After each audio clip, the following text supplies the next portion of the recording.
त्याच्याकडे 170 रुपये आहेत. या 170 रुपयात 10 रुपयाच्या पण नोटा आहेत आणि 5 रुपयाच्या पण नोटा आहेत.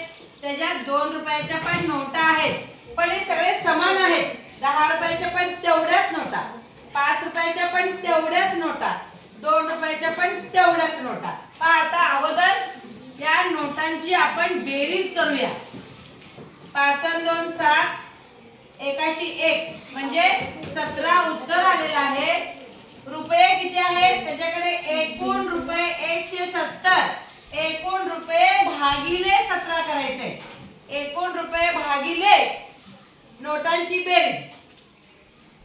17 एके 17, 17 10 170.